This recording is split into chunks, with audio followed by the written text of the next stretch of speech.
Here we are at the Reading Railroad Heritage Museum.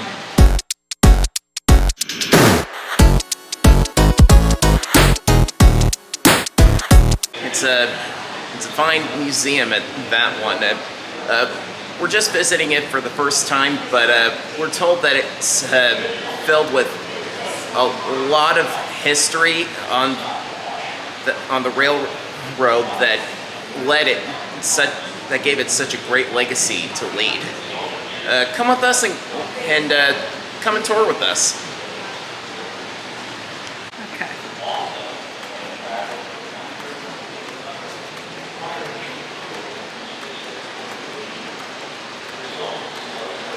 Oh, this is neat. Firemen shoveled coal from the locomotive's tender into the firebox of the steam locomotive before the invention of mechanical devices known as stokers. This often meant shoveling several tons of coal on a typical 12 to 16-hour shift.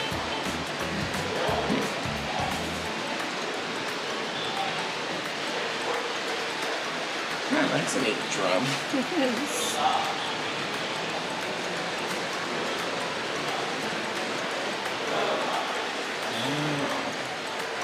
Oh, it's a Lebanon Valley Junction Control Tower. Awesome.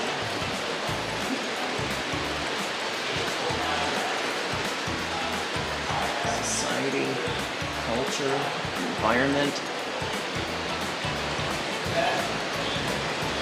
business and commerce, railroad technology.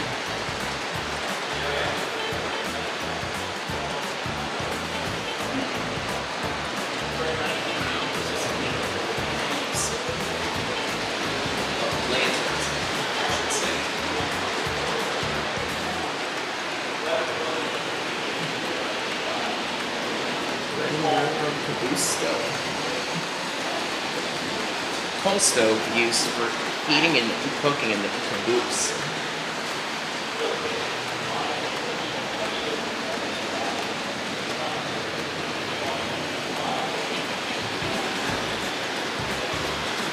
Kinds of coal that I thought there were.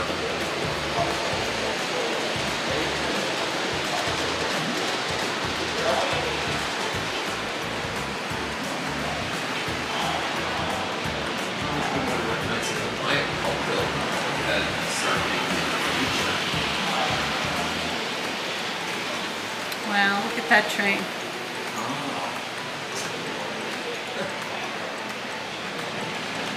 It's even larger than a G scale.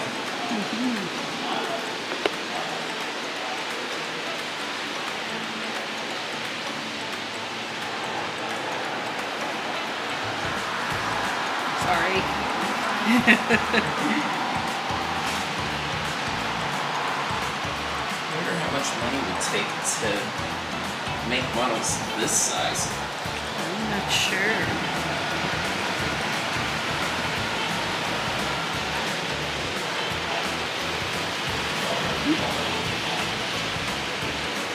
Wow, this is a nice looking model.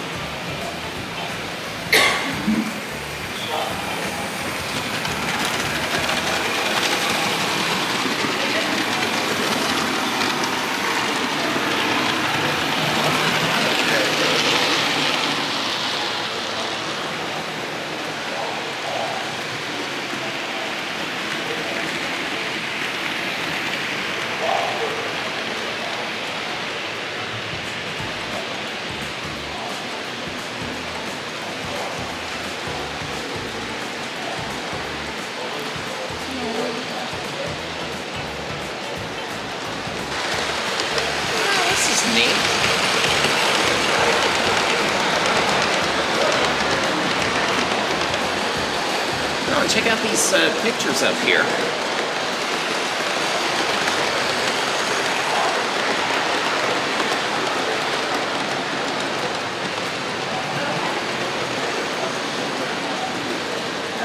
That's the Crusader, remember?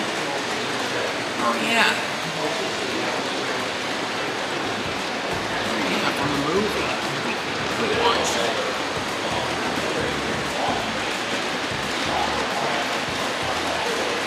Couple of diesel locomotives.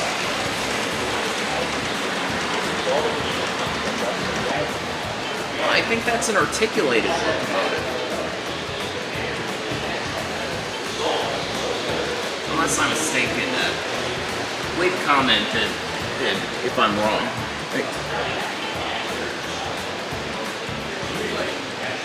Start here, which looks like a perfectly ordinary railroad wheel, but you look closely, you notice it's made out of wood. That'd go about 3 feet on a train. What that is a pattern. What they do is they pack sand around it. When they lift that out, the shape that's left in the sand is a mold. You pour more molten iron in there, and that's how you cast the railroad wheel. And that's what our facility used to be. You know, the whole complex here was Pennsylvania Electric Steel Company. You look at a picture of a steam engine, you see the bell sitting up there, you know, and it's kind of cute. Mm-hmm. See it up close and personal. Feel that. Feel how heavy that is. Surprising. You expect it to be like, you know, the little brass thing on like a school bell. It's pretty thick too. Yeah, that's right. I don't like to get to that. Wow. It's pretty good. You can ring it if you make it feel good. Oh, thank you. Don't mind if I do.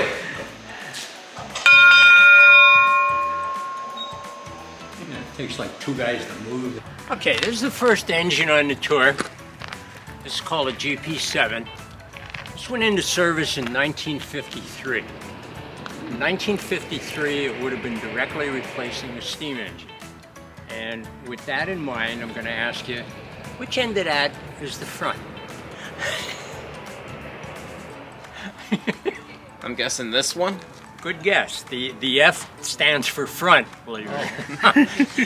But, you know, in 1953, it's coming off a steam engine. The engineer was used to looking along the boiler, so that wasn't a big change. And they just figured that if you were, you know, if you run into a truck at a grade crossing, having the long hood, it'd be, you know, give you more protection. You know, by second generation, they figured out that, you know, having good visibility is better than that. When you hit a truck, the train always wins. Yeah. This is 1,500 horsepower. You can see the outline of the fuel tank under there. That holds 700 gallons. So let's go up and look at how this works. This is, you know, 1953 technology. You look in there, that handle is the train brake.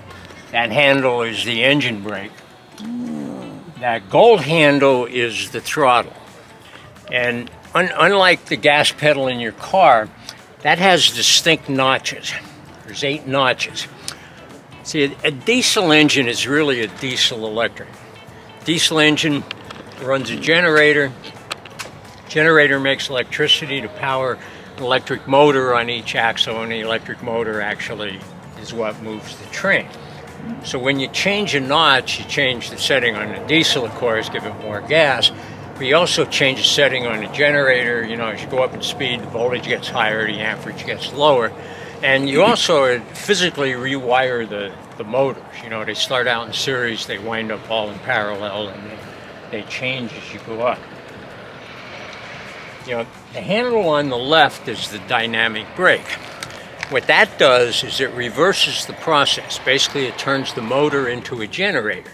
So instead of moving the motor moving the train, the motion of the train turns the generator. The energy of the train is converted into electric energy, and it comes up to that blister in the roof. Inside that is a resistor grid. You know, think of the inside of a toaster is what that looks like when it's going through. So all that energy just comes out as hot air instead of, you know, wearing metal on the wheels. That's just forward, reverse, and neutral. You know, building on that, you know, if a train's going down the hill and it puts on the brake, it's actually generating electricity. On an electric railroad, a train going down the hill will feed the power into the overhead line and, you know, help a train coming up the hill. With the Teslas, all of a sudden that's a big deal on cars. You know, railroad's been doing that for more than a century. So this is first generation, and first generation is the first generation of dieselization. Actually, the first diesels were in the 1920s, and Reading actually had the second diesel engine in service on a railroad. And back then it wasn't, the economic advantages of the diesel. It was that cities had smoke abatement ordinances, so if you're running an engine in the city, you had that to do it.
One of the two Reading business cars. And, you know, in the 1920s, a private railroad car was the equivalent of, you know, like Air Force One, having your own private jet. You know, it was impressive. It was designed to impress. And this is built around 1925. It's a photograph, and you know, we stop up here, you can get a closer look. But that whole thing is paneled with Brazilian mahogany. I figure 1925, you know, in Brazil are getting, you know, trees that are century old and cutting them up, and that is polished. And you go in there and you look at that, and I mean, that is so luminous it almost glows in the dark. It's just fantastic. You know, at the end, the end platform here, you know, ostensibly, the president's wooing a customer. He'll take them on a tour so they can examine the track. And they have these tall windows so they can sit here and look out and, you know, verify that there's track and they're on it. You know, in old movies, you see these where some guy's running for governor or president, and he's standing back there giving a hell-raising speech. And, you know, and this car may well have done that. I know that Harry Truman gave a speech in Pottsville in 1952, and he may well have done a speech off this platform. And, you know, this is your photo opportunity. I invite you to go up there, and we'll get a picture of you, both as a family group and as, you know, give Hell Harry kind of speech. And, you know, a little bit better than your average. You're not gonna? No, I'll. Well, come on, let me get one of you. I'm good. Get up there and keep them. Oh, I'm saving that for my second photo. Oh, okay. Yeah, go ahead and take another one. I did, but okay. Yeah! Okay, you win.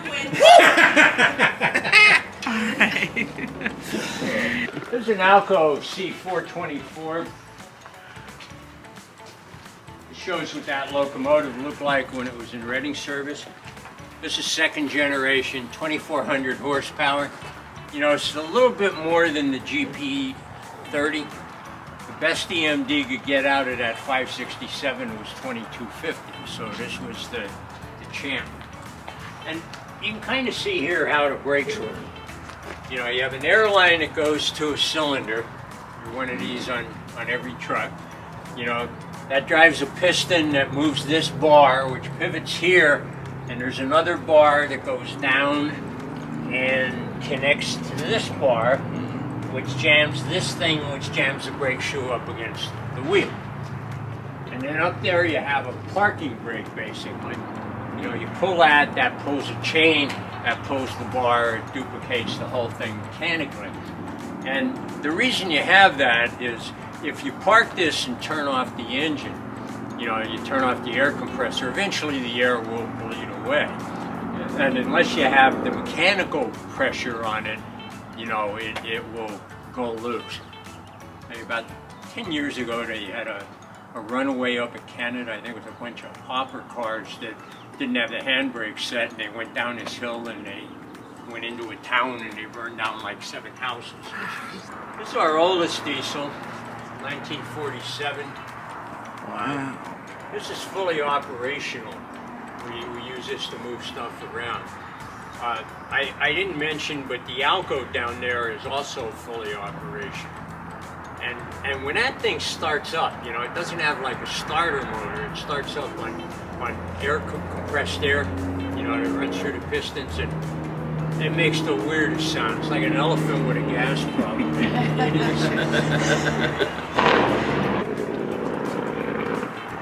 This is our newest engine. This was the last set of locomotives that the Reading got. This was built in 1975. This is what it looked like when it was in service on the Reading. Yeah, I mean, the Reading was already in bankruptcy when they bought this. In 1976, Reading went into Conrail. This locomotive went to the Delaware and Hudson for a number of years, and eventually went to CSX, and CSX gave it to us. So, you know, this is fully operational. The engine behind it here, Stockton and Eastern or something, this came to us from California. It's almost identical to this locomotive. It's 1,200 horsepower instead of 1,000. It's a couple years newer, but it's been updated quite a number of times. And it finally got to the point where it won't meet California smog requirements, so they had to disable it, and they gave it to us. And it's straight out of Stockton. It sounds like a rap song. This is a private owner car. This was actually at the promontory point for the bicentennial of the centennial. It's an interesting car. You know, you look at a wooden caboose. There used to be a steel caboose parked right here. And you compare them, you figure this is, you know, 20 years older. It was actually about 6 months newer than the steel caboose. They built this out of wood to save steel for the war effort during World War II. It was built in 1943.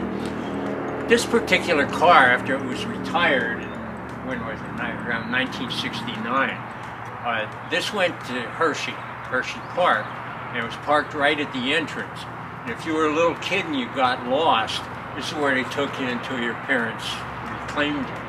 Oh, so this was the lost caboose. Yeah. Right. You? I have given a tour. You know, this woman was sitting here and she's getting these weird looks on her face, and sure enough, she was a little girl that wound up in there. But, we also over there have a coal car, a hopper car that was built at the same period and had wooden sides, but it's been this car right here. You know, when this was built, it had wooden sides. You know, coal cars get rougher treatment, so they had to replace the sides. Now we come to, this is the oldest thing in our collection. That was a nice shot.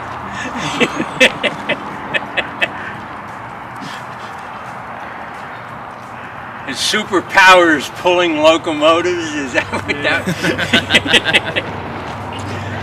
This is a builder's photograph of that class of tender.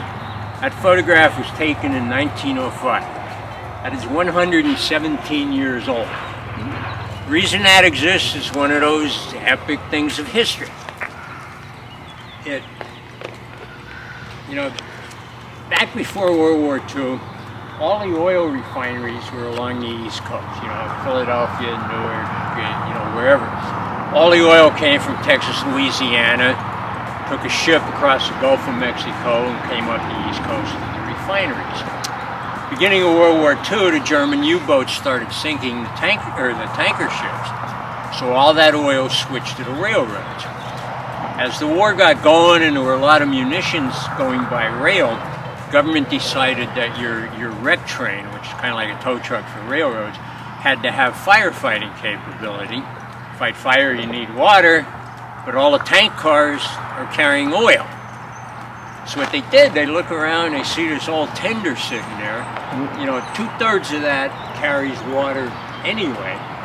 What they did is they closed off the end where the coal used to go, and made it into a big square tank.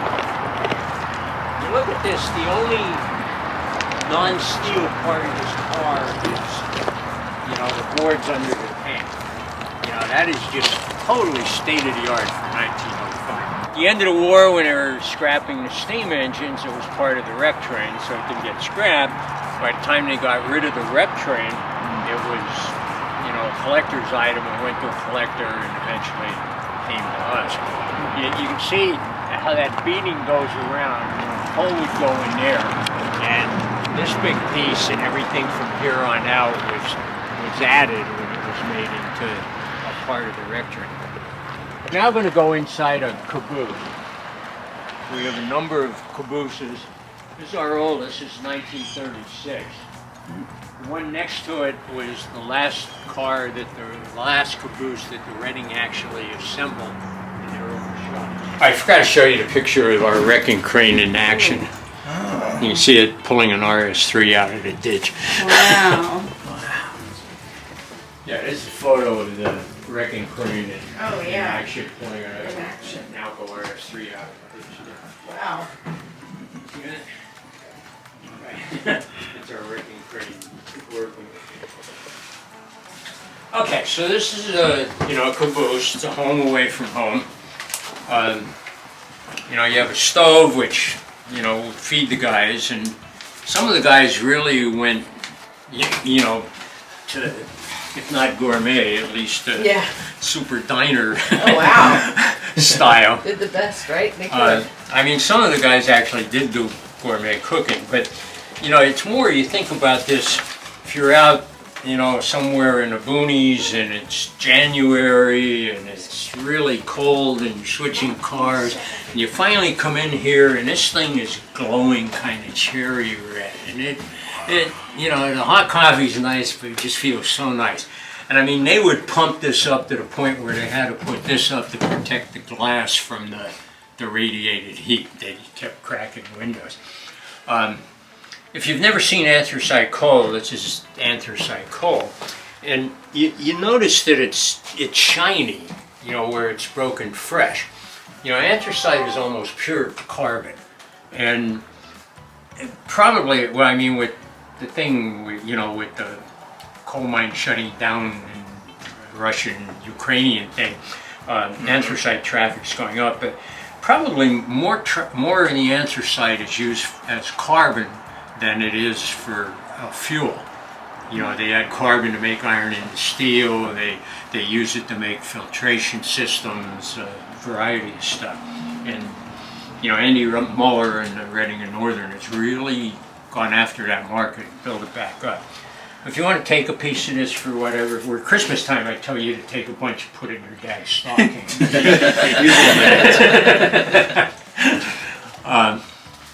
Okay, so, it was a home away from home. In the early days when brakemen actually put on the brakes, you had large crews, short trains, they needed a place to eat everything. You also had basically no work rules. You could be out 24, 36 hours. It really didn't matter.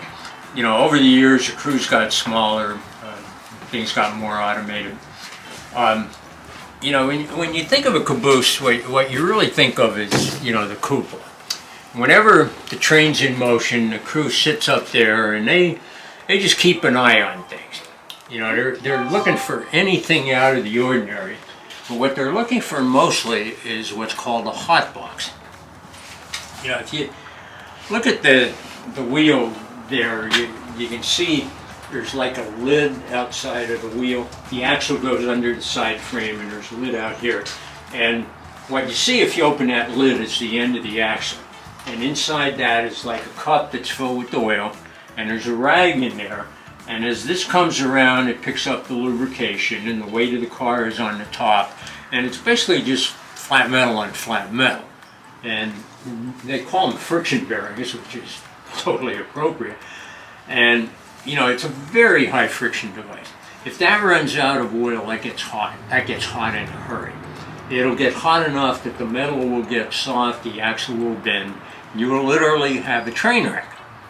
Okay, before that happens, it gets hot enough that whatever grease or oil is still around inside there will get hot enough that it will start smoking or burning. And that will put out a plume of smoke, and that's what these guys are keeping their eyes out for.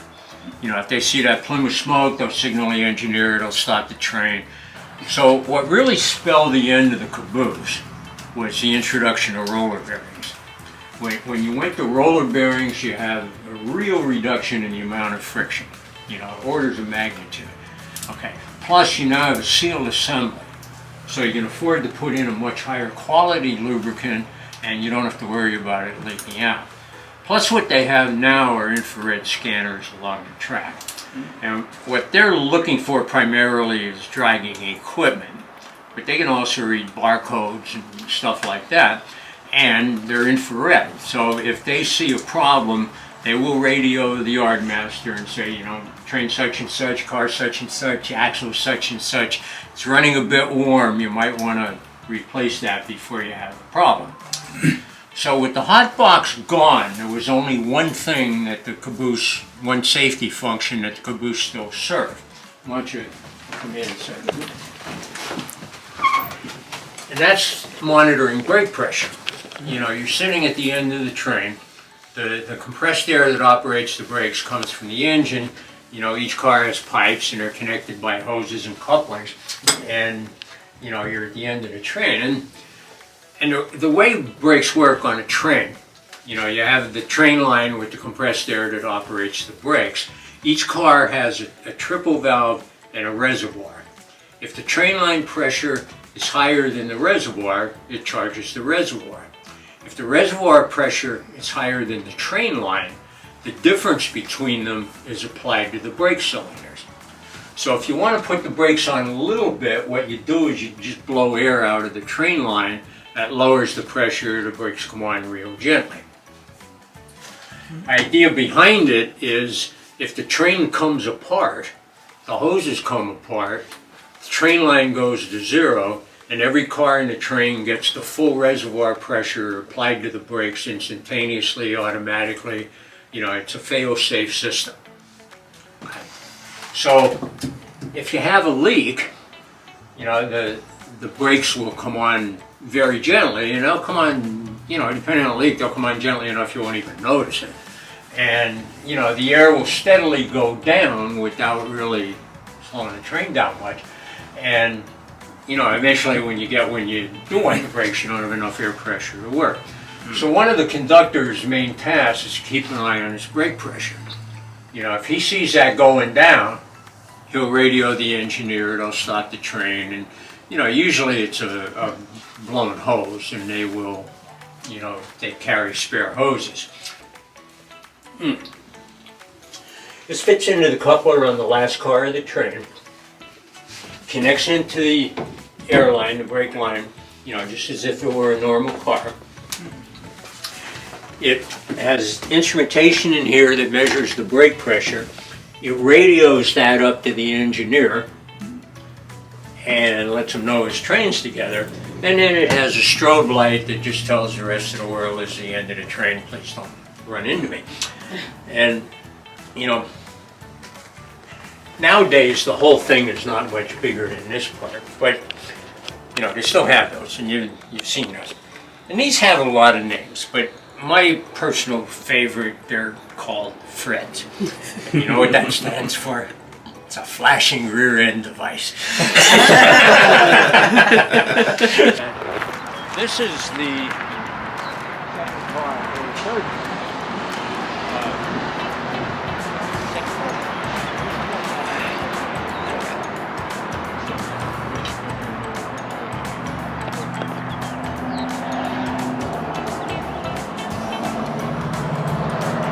Look here, bud.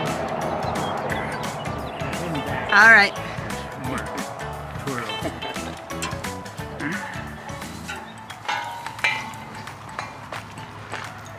I like to ask little kids, you know, how do you steer a car?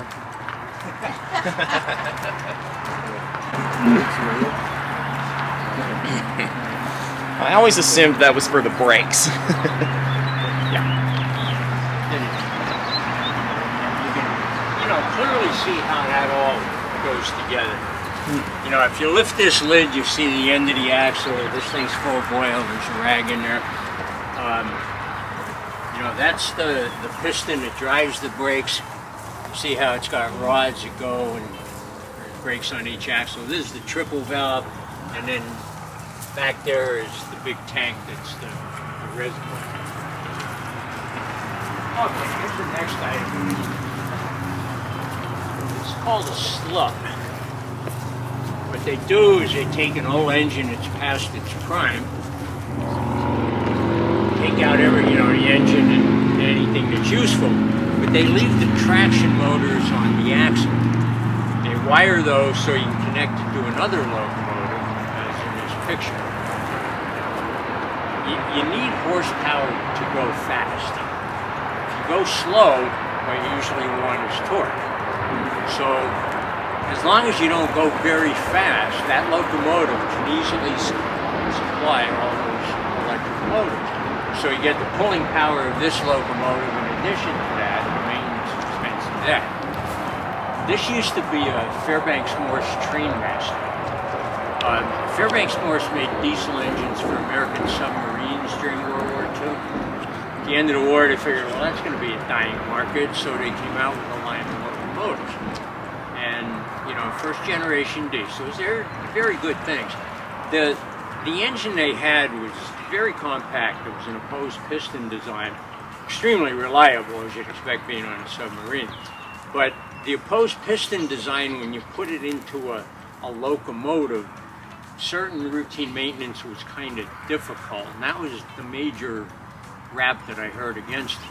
Nonetheless, they were, you know, very successful first generation. They never went to second generation. And I might add that the Trainmaster was the highest horsepower first generation diesel. Now you look at this little guy. This is a complete locomotive. This is a shop locomotive. You know, back in the day, if you're working on something, you want to move it, you want a locomotive to move it around. But you wanted it to be as short as possible so it would fit on the turntable with whatever locomotive you were moving. So they took, you know, off an old diesel switcher, they took the power truck. This is battery powered. The batteries can't run the traction motors directly, so they run a motor generator set, and that gives you a voltage and current that's compatible with it. If you look in the end here, you can see all the electrical controls that gives you 2 gears, forward and reverse. You know, it's got all the brakes, got everything a regular locomotive has with the exception of a cab. And it's the only locomotive I've ever seen with rear view mirrors. I figured, you know, if you're that little and you don't want to go back and see some game. No, what those actually did is they'd slide them out so that, you know, they couldn't see over what they were pulling, so you try and look around, you know, like a truck moving a big house trailer. This is one of our MU clubs. In 1932, Reading electrified all their commuter lines out of Philadelphia. You know, they have 11,000 volts overhead. Each car has 2 motors on the front truck, none of any on the rear truck.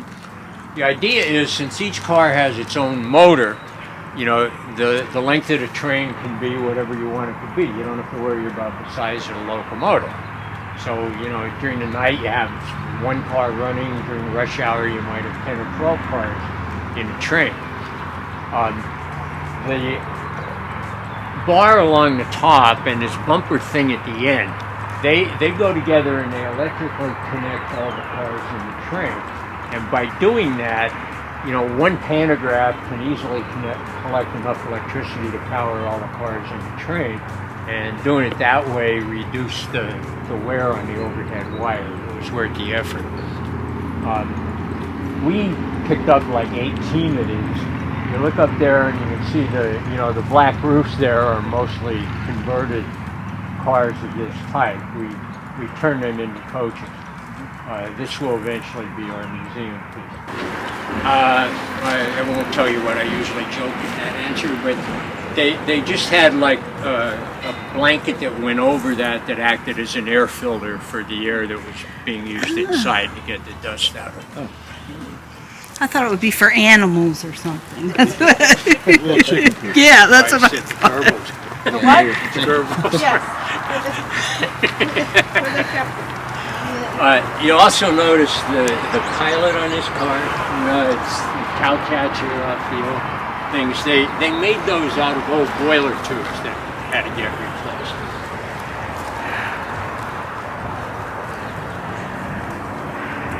This is GP35, the blue one. This was the only one that got this treatment. This shows it in its Conrail thing. I mean, it really looks bad, but we started working on that, and you know, it is eminently restorable. Here you see another view of that Stockton engine. You see it has ditch lights. It has no footboards in the front. You know, it has all kinds of modern appurtenances. The orange locomotive is a Baldwin engine. Now, Baldwin was the largest steam locomotive manufacturer. They had their diesels had a reputation of being really powerful pullers. You know, they said they'll pull every car in the yard out along with the yard office, but they were a little squirrely out on the main line. So when the railroads got rid of them, they tended to go to places like steel mills, coal mines, where they had heavy trains but didn't go very far or very fast. That's painted orange because the engineer actually walked alongside of it and controlled it remotely. You know, he's carrying trains that had bottle cars, which are actually carrying molten iron. You know, or they had ingot cars that are carrying, you know, like the huge tombstone-shaped things that are glowing cherry red because they've just been poured and have hardened and didn't go very fast. This car, you look at it and you can see the old lettering coming through. You know, the Grand Trunk Western was owned by the Canadians, and they did things a little differently. You look at the truck over here, and look, it's got, you know, Timken roller bearings, very state-of-the-art. You look closely, the truck is wooden side frames. Unheard of. The entire car is wood. You can see pieces of it falling out. They just sheathed it in steel. It's also interesting that this has a drum that's mounted on the axle, so that whenever the train was running, you know, that drum would run that belt, which would drive the generator, which would charge the batteries that would operate the lights inside. And there was a period of time when all the Reading cabooses had this sort of arrangement to handle their needs. And this is the last engine on the tour. This is an Alco RS3. It's a 1600 horsepower, first generation. This was the most numerous diesel on the Reading. I think there were 54 of these. This came to us from an iron ore mine in northern Ontario. And between working in an open pit mine and the balmy climate of northern Canada, I don't have to say anything. You can see what it looks like. You know, it's probably not recoverable. I don't know if you noticed, but the RDC car had the Circle T for Boston Transit.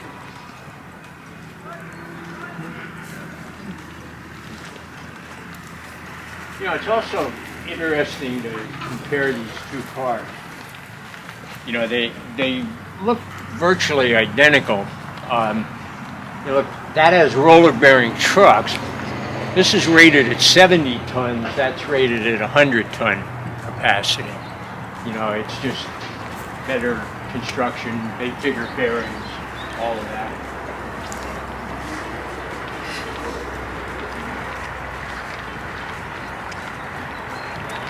From here you can see the side of that passenger car up there with the wooden roof that's almost gone. You can see how torn up that is.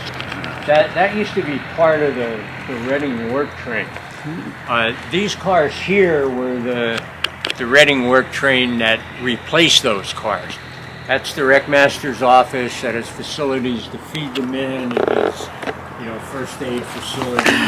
Buddy. Oh! Are you okay? Watch the rail. Right? That's something I would do. Yeah. I'm fine. Good thing you went in the grass and not on the Yes. side. You're right. I'm Yeah. sorry. I should have watched where I was going. It's all right. It's all good. Actually, you fell backwards. You should have watched where you were feet. Yeah. Okay. So he's replaced that. That car is probably not restorable. It's pretty far gone. If you look inside the middle door, the right side of the middle door on the building, you can see the end of one of the other two cars that we finally got that building up this summer and got the other cars out of the rain. So, let's see. Okay, quiz time. I mean, some of you guys are paying a lot of attention, so I assume you're a little bit into railroads. I'm going to ask you a question. See that platform thing with like the ladder at an angle and that green stuff on top? Okay, if you look at railroad photos the old days, you've seen that probably in hundreds of photographs. Out of context, you know, it's really bizarre. What is that thing? And I'll give you a big clue. Most of the stuff, almost all the stuff on this flat car is related to that. And I don't hear any answers, so Do you know what it is? notice that the rail is curved. Now, if you imagine putting those pieces together, you'll get a big circle. And on that circle, you will have a turntable. And in the middle of the turntable, you will have an arch. And on the top of that arch will sit that thing. And that's function is that green thing is the wire that powers the turntable. And the stuff up there lets the turntable turn and the wire not turn. We do have a turntable that isn't here, but you know, that's some of the gear from the turntable. You can see they're laying track in our new building. We just dedicated that this spring. If you look in here, you can get a good end view of an electric motor that's rated at 500 horsepower.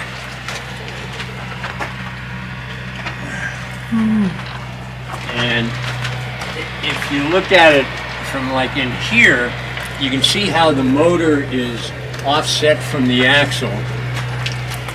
And then there's gearboxes that connect the motor to the axle so that, you know, the motor runs at a different speed and you can change the gear ratio depending, you know, like shifting gears on a car. But all you do is change voltage on an electric motor.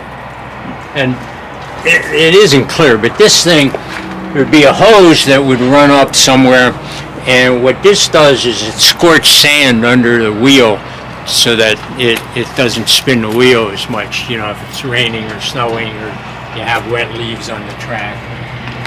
You're just trying to start a heavy train. And I might add that cable back there that's cut that shows the aluminum wire, that's cut specifically to show that that's aluminum wire. We have a problem with people taking the cable to steal the copper, and it's not worth going through the effort to steal the aluminum. So that brings us full circle. Full circle.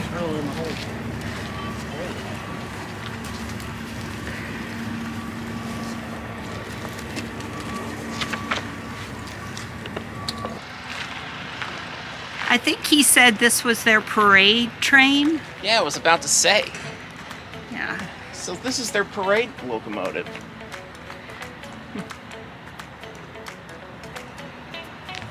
Man, the smoke box looks so real.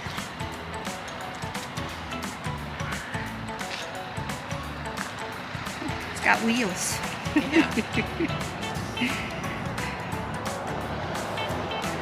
Let's go take a look at this mural. Yeah. Wait till Chris Eden Green gets a load of this place.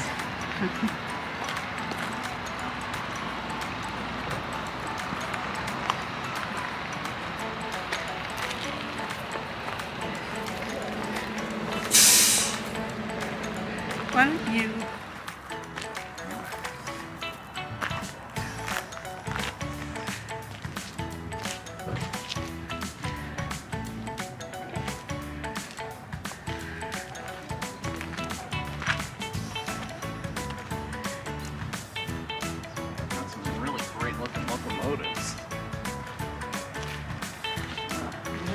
satyr.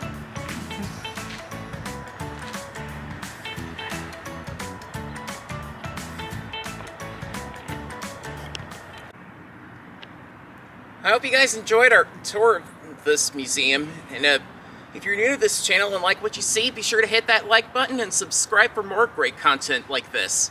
And be sure to tell your friends, your neighbors, your family, and even your co-workers about this and see if they're interested. Until then, this is Andrew Hager signing out. Peace out.